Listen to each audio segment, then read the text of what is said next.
On Tuesday, January 25th, at Yonkers City Council meeting, Councilwoman Gronowski did something unusual.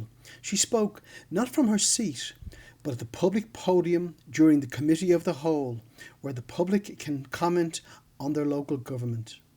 Here's what she had to say about her experiences as an elected official in Yonkers. I'd like to thank my colleagues for hopefully allowing me this brief time up here today. I don't know if it's been ever done by any of my colleagues in the past, but I just want to stress my frustration of 3 years of trying to get information from the city, from the administration, that I need for the representation of my district.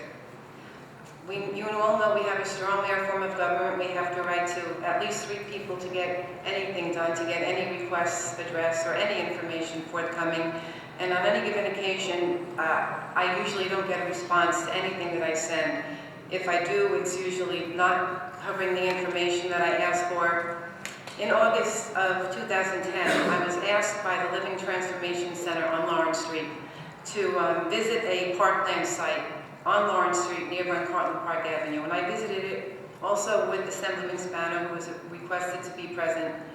I asked the administration at the time if they could look into exploring the use of that site as a parkland for the neighborhood kids.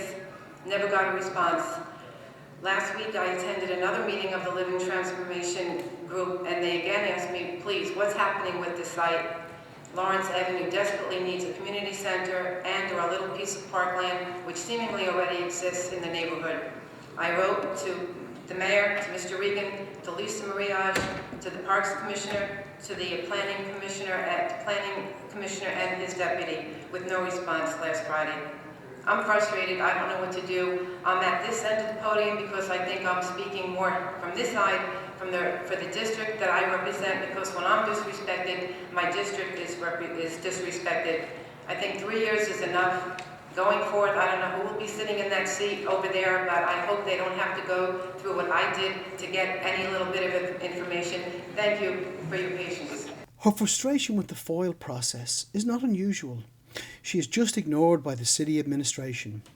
Dan Shore, the Inspector General, in a 2010 report, claimed that 27% of all FOIL requests for 2009 never got the legally required 5-day acknowledgement letter. Let's get on to what they do best, rubber stamping, which was followed by some more tax extensions. $100, we discussed the rules, all in favor, all council members by name. Adopted 7-0. The second is a settlement in the amount of $5,000, we discussed the rules, all in favor, all council members by name. Adopted 7-0. The third is a settlement in the amount of $6,000, as was discussed in rules. All in favor, all council members by name. Adopted 7-0. The last is one in the amount of $42,000, which was discussed in rules. It actually is towards the school district, but the city is responsible for it. It was discussed in rules.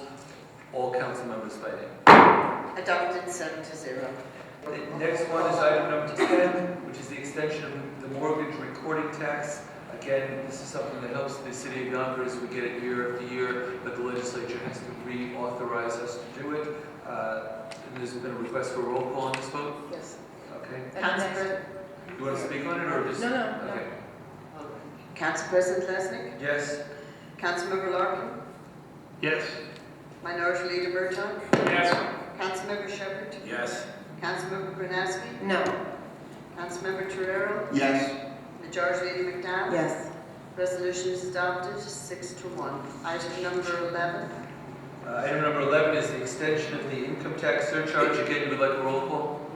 Okay. Again, I don't think anybody here on the council really likes to extend these surcharges, and in the future when we have more money in our coffers, I hope we can do away with the income tax surcharge altogether. However, it is necessary, it is budgeted, and for those 6 of us who actually voted for the budget, I think we have to vote for it. You didn't vote for the budget. I didn't vote for the budget, so I certainly can't be voting to extend these two charges, but. Okay. Roll call, please. Roll call. Council President Lesnick. Yes. Councilmember Larkin. Yes. Minority Leader Berton. Yes. Councilmember Shepherd. Yes. Councilmember Gronowski. No. Councilmember Torero. Yes. Majority Leader McDowell. Yes. Adopted 6-1. Later on in the proceedings, Councilman Murtagh spoke of his disgust of the process. Interestingly, none of the council members discussed all of the backroom dealings that make this process flawed. Much of this was a partisan show between Republicans and Democrats who were responsible for this charade. Let's listen to some of what was said.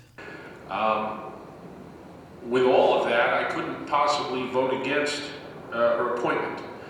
However, call it if you will a protest vote, I will be abstaining from this vote tonight because I cannot bring myself to vote against a very qualified candidate, but I also cannot bring myself to support what I can only describe as the abuse of the process. There's been a vacancy on this board for well over a year, and they have been therefore understaffed and overworked. And it was for that reason I would assume that almost a full year ago, in mid-March of 2010, the council president's office called upon the members of the council to submit nominations.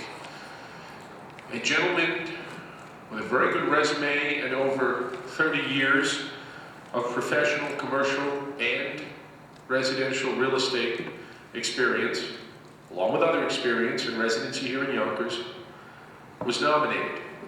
And yes, I nominated that individual. And then nothing happened. Nothing. It's like it went into a black hole. November, to be precise, November 4th of 2010, approximately 8 months later, as if nothing had ever happened before,